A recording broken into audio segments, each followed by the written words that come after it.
All right, guys, hopefully by now you have read the short story Blue, you annotated, you answered the questions, and you're ready to move on to the necklace. And again, I kind of broke it up into two parts of the week for my in-person kiddos, but you are working at your own pace. So for the necklace, I want you guys to click on this pre-reading activity. It is going to take you to a Jamboard. And this is more fun live, but I want you guys to add a sticky note to either whatever box you feel like you have that you agree with. Okay, so the central statement, this is called philosophical chairs. And if we were in a classroom, I would divide you guys up and you one side or the other. Okay, and so the statement is money can't buy happiness. On your sticky note, you are going to write why you either agree with this statement and post it in the box, or why you disagree with this statement and post it in the box. You can come back to this at any time after reading a short story or seeing other students in your class, seeing their explanations, and maybe they change your mind. Move your sticky note, okay? Click through the rest of these slides in the Jamboard as well, because this will help you with some questions coming up. So we're reviewing irony, which you guys just read about in a slideshow a couple weeks ago.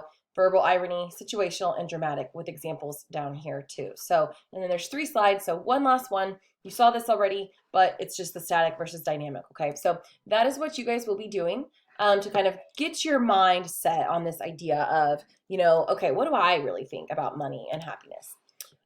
So do that. Next, this is just a link to the story, and it is just a PDF. Okay, I want you guys to just read this. This is a really, this has a really good message, a really interesting message. So read through that. It's not overly short, but it is a short story.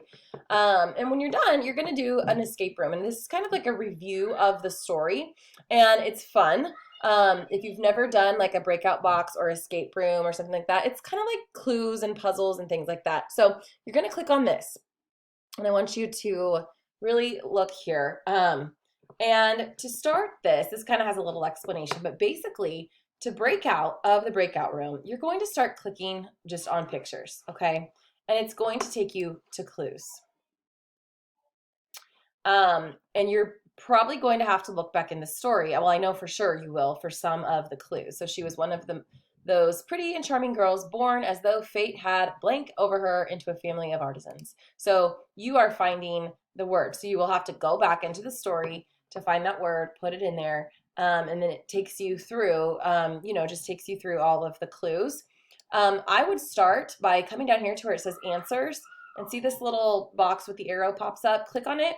It takes your answer sheet kind of like to like a separate window, so you can see for this picture, your clue is a 6-letter word, all caps. That is important, okay? And if you don't get the answers correct, it will not let you submit the form.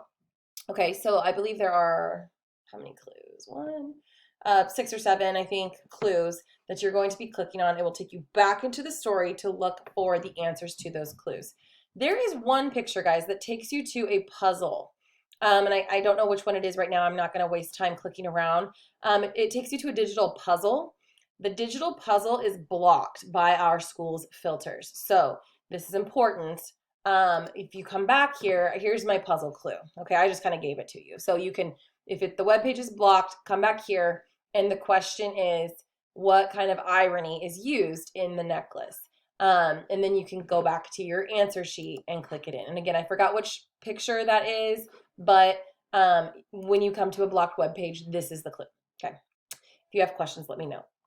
Once you've escaped, you'll get a congratulatory message. Screenshot that message, including your email tab. Okay, so I can see that it is your screen. And upload it to the media album, which is below this link in this week's folder. Okay, so I say here, if you worked with someone else or a small group, post their names in the caption. So if you want to work with someone who is in my class, and it can be in your online class, or maybe you have friends in one of my other classes, let me know via email, and I will send you guys a link to do a Google Meet, and you can work through it together, or however you want to do that. You can also work independently, but this is more fun in a group, honestly. So if you want to work with somebody, just let me know. I'll get you a Google Meet so you can do that. And then when you post your media album, you'll just list those names again. And then after the escape room, you have a quiz. Oh, I probably shouldn't have done that. Oh, there's a screenshot. You would just go to add media, upload your screenshot there. And then after the screenshot, you do have just a 4-question multiple choice quiz over the necklace. Okay, so some of the information that we reviewed this week will be helpful for you on the quiz. You have 2 attempts, so use them wisely. And that'll be it for the week, okay? If you have questions about the escape room, let me know, but this video should kind of like figure out, I should have like forewarned you about any of the weirdness about the escape room. But it's kind of fun if you're, a clue problem solving person. It's just kind of a fun way to review that information. That is all for this week, guys. If you have questions, as always, shoot me an email.